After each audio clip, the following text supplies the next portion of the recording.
do you structure communication across those silos for more engagement, more collaboration, culture of innovation, right? Like, people getting excited about, about testing and, gamification or whatever it might be. Yeah, sure. I think it's a really good question, actually. It's something that I think a lot of businesses we've been quite passionate about, and I think it's dead easy to kind of fall into that trap of kind of saying you've got to share every single experiment across every single person in the business, right? I think that's kind of the default setting, is shout about everything as much as possible. Which is kind of where, so thinking about Sky, that's kind of where we started at Sky, is we tried to get as much visibility of everything, or every test that we were running across the entire business. And the thing that we learned really, really quickly is actually it's much more important to get the right information in front of the right people for the right experiments. And it's really, really easy to just fall into a trap of just massively oversharing. As I was thinking back a couple of years now, I remember sitting with our kind of MD of digital. We were talking about something else, and he just kind of made like a bit of a comment about some test results, and you could kind of see that he kind of sort of spurred him on, reminded him something. One of the points that he made was, you send me all these test results and they're all amazing. Like, the detail that you put in them is fantastic. I understand why you're running this experiment. I understand the different variants. I understand the hypotheses that you're generating. I understand the significance that you've been through for the results. You've given me all this in this really nice, well-formatted slide deck. I just never read them. I just don't have the time to run through these hundreds of emails that you send out every week, every month, whatever. Just nobody has the time to look at that. What you need to be cognizant of is people are super time poor. They want the details, but they only want the details that they're interested in. And we basically tried running experiments on our experiment results. Yeah. I mean, it's what we do for a job, right? So why would we not experiment on ourselves? Totally. Yeah. And we kind of ran through a lot of different variants. We started doing some pretty basic marketing techniques. So we started putting like tracking links on emails that we were sending out, open dates and things like that. Super basic stuff, right? We're doing stuff like that too. Yeah. And what we kind of found is the more we could distill down the salient points of an experiment, and the more targeted we were with sending out the results, the better things were consumed. And we basically distilled this all the way down. And the only thing we send out now is a super simple data table. It's what test is it? What's the hypotheses? Did it win? So what? And then what are you doing next? That's it. That's all we send. We send a link out to a library that we've got, a hypothesis library, which is super important, which is kind of where we track the kind of interaction with experiments. And kind of what we've learned now is we sort of know which audiences to send which type of experiments to. So if it's an experiment that's focused on commerce, on a conversion funnel, we know we'll send it to these guys, right? They're always going to be interested in it. Yeah. If it's an experiment that's focused on something that's completely nothing to do with the commerce funnel, don't bother sending it to them guys. They won't know, but they'll know that there's things there to look at. Yeah. I think for us, the communication changes slightly as you get more mature, from being, okay, here is a load of experiments that might be related to something that you're interested in.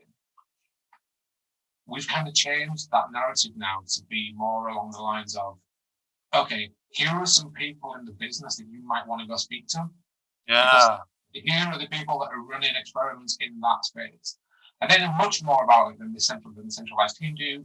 We have an exposure to it, but they know everything about it. So instead of looking through this hypothesis library for tests, individual tests, go talk to these people. So the second question, do you see experimentation as a function to do science or to ship better product?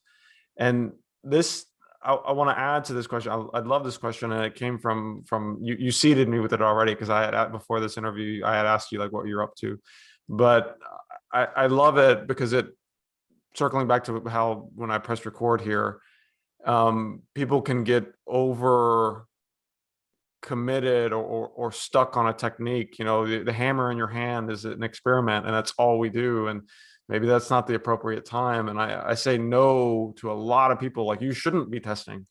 Like, no, stop looking at this as an experiment and look at another way to get that data, or another way to make your decision, or just do it. And so there's from a lot of the people that I talk to, they look at experimentation as a layer underneath channel owners. So it's a decision support layer of like, it sort of floats underneath. These channel owners might have questions, and that experimentation group is there to do the knowledge transfer, you know, data informed knowledge transfer to answer those questions. Decision support, there's different nomenclature there. But is the ultimate goal just to ship better product and to improve customer experience? And, you know, so are we doing product development, or are we doing optimization, margins, and process? Yeah, I think it's a super interesting question. I think we could probably chat about this a bit over the time, but definitely both of those things.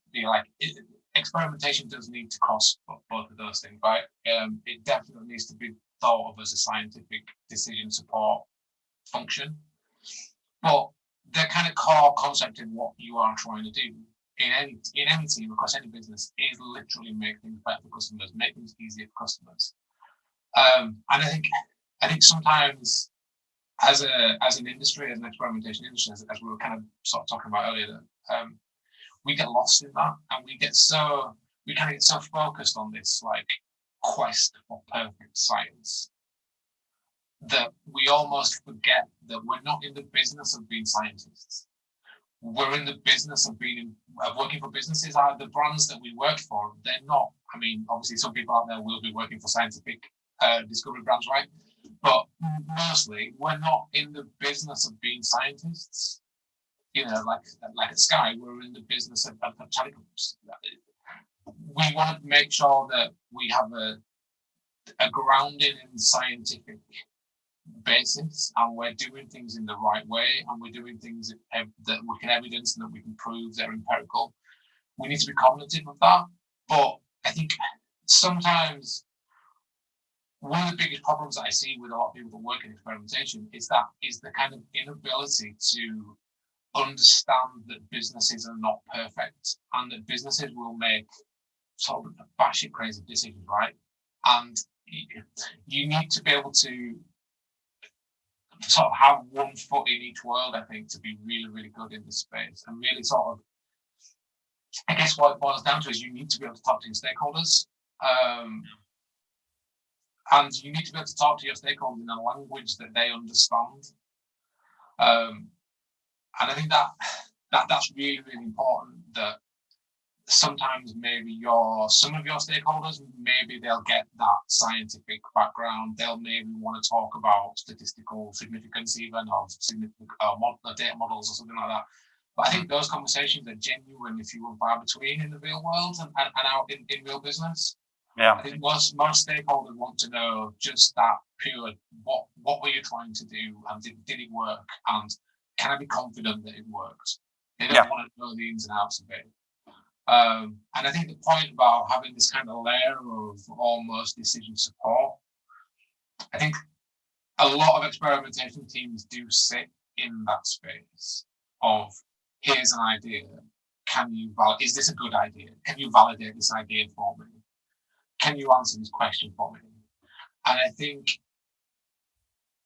for me, where things get really good and really advanced is where you move that layer above, and then you're using experimentation to help people understand what questions they should be asking. Like, how do we even know that this is a question that we need to ask, never mind before we even think about validating it? Yeah. What can we learn? How can we learn what customers are looking for? And then we can go away, we can ideate, we can solutionize, we can build an experiment and use that to validate this concept, this idea. But we need to be able to experiment with different ways of kind of coming up with those ideas to start with. The third question, how do you see the balancing of new hypothesis generation versus the learning and analysis for inputs from the program? So iteration and keep on dredging through the existing analyses versus the work to be done from the stakeholder group or the customer research and identifying new problem as inputs into the program. Like how do you balance the sort of the front side of what the machine is ingesting? Just generally, I guess it feels like there's just far too, maybe definitely more recent thing, right?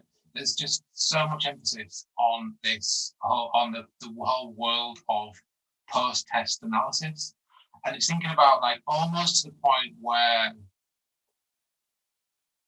is experimentation something that happens, or is experimentation just purely a data science?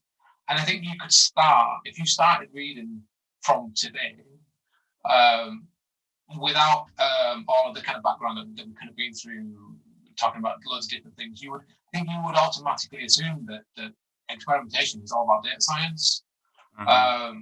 I think, yeah, it's kind of really cool to be discussing the kind of ins and outs of the different methods of kind of analysis, whether you're frequentist or Bayesian, whatever.